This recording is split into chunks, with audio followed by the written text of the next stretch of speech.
Muy bien, cuarta clase, ¿cómo están? Hoy nos toca hablar de los factores productivos y de su combinación.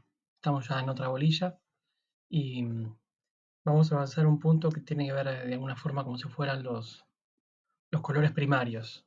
Los factores productivos eh, son los elementos que se combinan para producir bienes y servicios. De alguna forma entre ellos van a generar como si fueran colores diferentes a partir de los tres primarios. En este caso, diferentes clases de objetos para satisfacer nuestras necesidades de orden económico, naturalmente.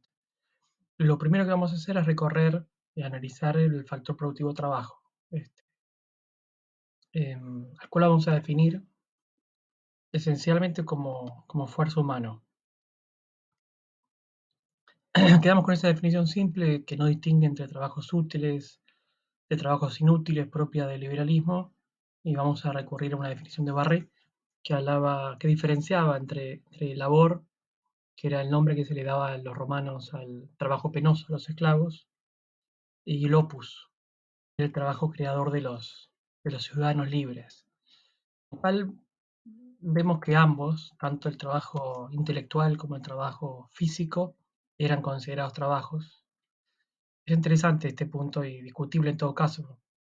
Por dar una idea, un jefe que da órdenes por WhatsApp desde la pileta de su casa es trabajo o no es trabajo, para, otra, para otro tipo de discusión. Pero vamos a tomar la definición de Barré y a partir de ahí vamos a ver que Barré divide en tres el análisis del trabajo. El primer aspecto que él va a señalar es el que tiene que ver con el demográfico, luego el económico y por último el jurídico y social. Arranquemos por el demográfico. Cuando se habla del trabajo desde el punto de vista demográfico, hablamos de una forma de categorizar a la población entre sectores, de los cuales tenemos una población económicamente activa, en el sentido de que está en condiciones de participar de la actividad productiva, y esta población Barré la englobaba entre los que tenían entre 20 y 59 años. Como verán, las edades han cambiado, ahora digamos, en Argentina en este momento se puede trabajar desde los 18 años, incluso en algunos empleos antes, 16, en algunas excepciones. Esto yo no manejo actualizada la legislación del trabajo, pero entiendo que es así. Y la edad laboral también se ha extendido en el tiempo. Es probable que mi generación termine jubilando más cerca de los 70 años. Y bueno, la de ustedes, no sé, está relacionado con la esperanza de vida de la población, naturalmente. Podemos decirlo irónicamente que antes la gente se jubilaba a los 60 años, pero se moría a los 65, con lo cual solamente el sistema jubilatorio aportaba 5 años de jubilaciones, mientras que hoy en día la gente en promedio vive hasta los 78, 79 o más, y, y son muchísimos más años de aportes de parte del sistema jubilatorio para pagar jubilaciones, y eso hace que se fuerce el sistema, se esfuerce y no pueda cubrir todo eso. Hay que pensar en el sentido que las jubilaciones actuales, supongo que lo saben ustedes, y no, es bueno que lo sepan, no las pagan los jubilados con sus aportes que hicieron durante su vida laboral.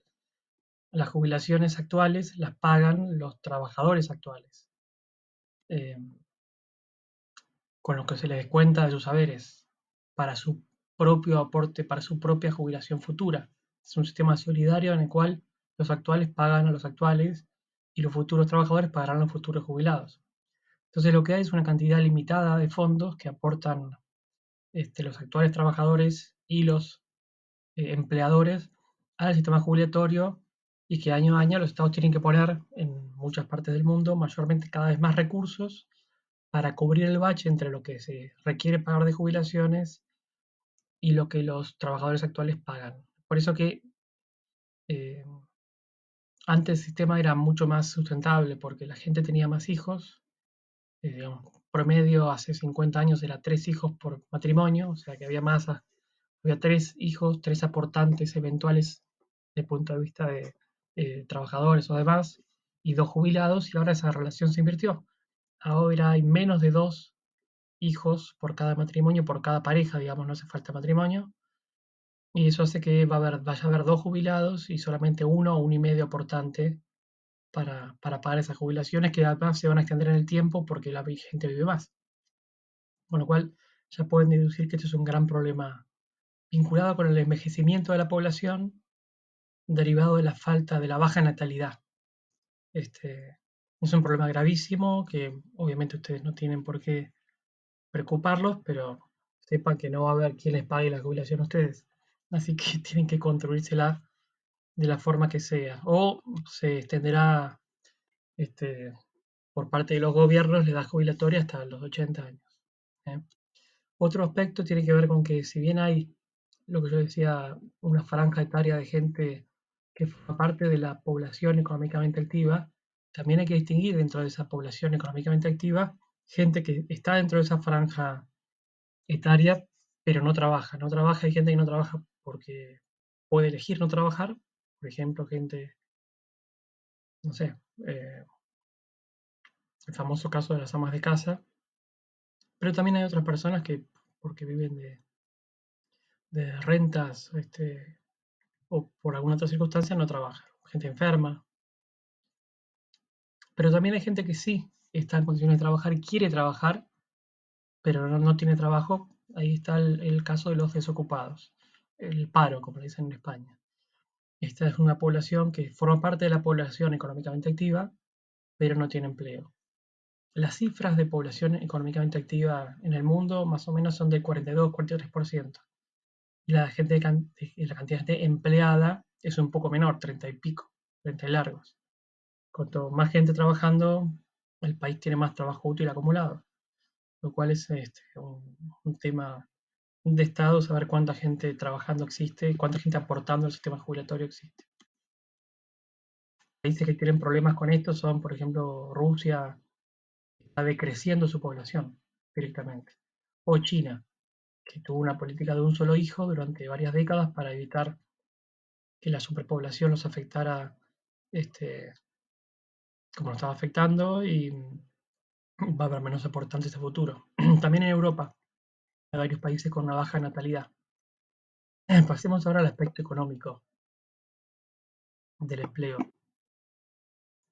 Eh, Esto requiere pensar en dos fenómenos. Por un lado está el costo del trabajo, pensar el trabajo en términos de su costo.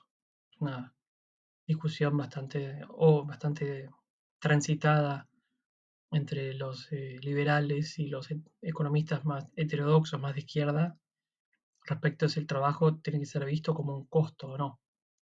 Y por otro lado, el tema del rendimiento y la productividad de ese trabajo. Yo para tomar un empleado tengo que evaluar que su rendimiento, su trabajo, la productividad que genere tiene que ser superior al costo que me produce pagarle el sueldo. La idea central sería superar la escasez y acrecentar la cantidad de bienes y servicios destinados a satisfacer nuestras necesidades, con lo cual el empleado tiene que ser más productivo que su propio costo. Acuérdense que decían los Fisócrates y Adam Smith, los primeros que habían trabajado el tema del empleo útil y el trabajo inútil. El útil era aquel que estaba ligado a la agricultura para los fisiócratas, por lo cual conseguíamos el producto neto, el famoso producto neto. El resto de las actividades eran inútiles, solo lo que hacían en el resto de las actividades eran en el pueblo, digamos, con la cosecha, se encargaban de distribuir una riqueza que había generado la agricultura. Por su parte, Smith veía que el trabajo útil, como se acordarán, es aquel que permitía transformar bienes materiales en desmedro de los servicios inmateriales. Y Marx, en todo caso, lo que plantearía sería que el trabajo del obrero era el único trabajo que él consideraba y que la dirección de las empresas, el tipo por WhatsApp desde la pileta, no era trabajo. Acá también quisiera decir dos palabras sobre el trabajo vinculado con el tema del costo y la productividad, porque el trabajo, al mismo tiempo que es un generador de productos, creador de bienes y servicios, el trabajo también en el capitalismo es un producto en sí mismo. Yo ofrezco mi fuerza de trabajo en el mercado a cambio de un precio. Yo me ofrezco como docente mi tiempo, mi trabajo, mi experiencia a cambio de un precio. Alguien vendrá un bien o un servicio. En el caso mío, yo lo que tengo para ofrecer es un servicio de docencia lo mismo un profesor de inglés o clases particulares de yoga, lo que sea.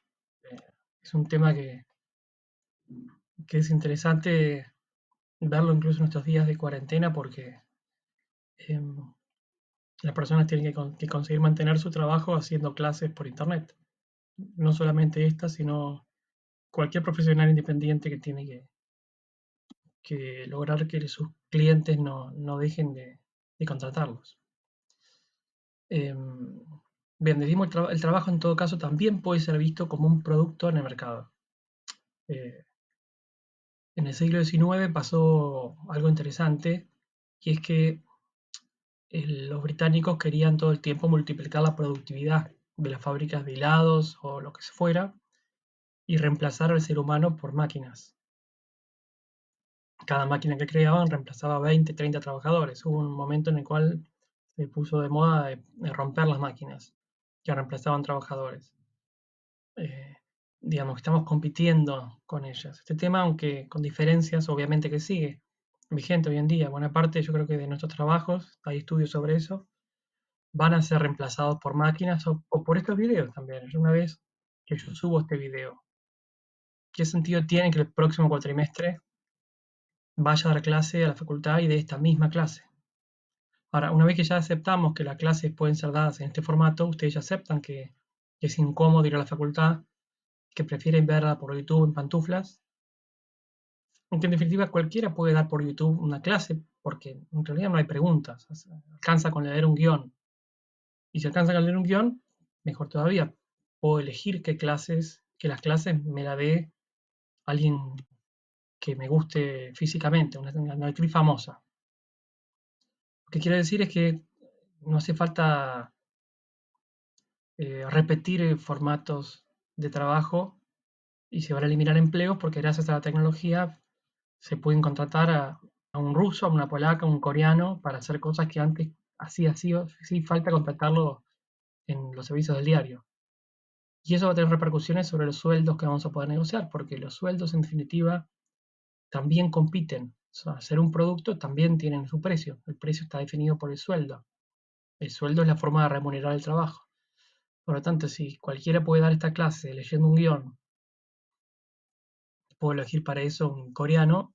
El coreano a lo mejor ofrece vender este servicio más barato que yo, porque, no sé, vende por cantidad. Así que también vamos a sufrir una competencia, además de que las computadoras van a reemplazarnos, vamos a sufrir una competencia de punto de vista laboral con cualquier parte del mundo. ¿Por qué contratar un servicio de traducción de inglés hecho por una profe de acá a la vuelta si puedo contratar una británica en Londres? Una española que vive en Londres. Si me cobra más barato, lo hago. Ahora, también como recurso, eh, me gustaría hablar un par de cosas sobre el trabajo como recurso calificado para producir bienes y servicios. Porque ahí hay que hacer también esa distinción entre lo que es trabajo calificado, que es especializado, que tiene experiencia, que su intervención genera en las empresas una mayor productividad, de un trabajo no calificado, de esa persona que es la famosa que no tiene experiencia, por tanto su productividad va a ser más baja. Entonces ahí el problema es previo y tiene que ver con la educación.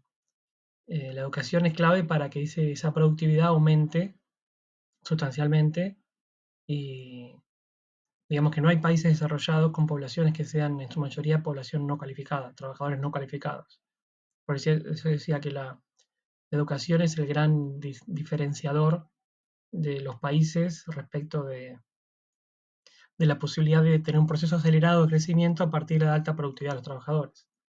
La Argentina tiene este maravilloso tema de las universidades públicas que democratizan el conocimiento y eso le permite, aunque hayamos tenido muchísimas crisis, todavía una diferencia que le ayuda a tener ciclos de crecimiento gracias a la productividad de la población.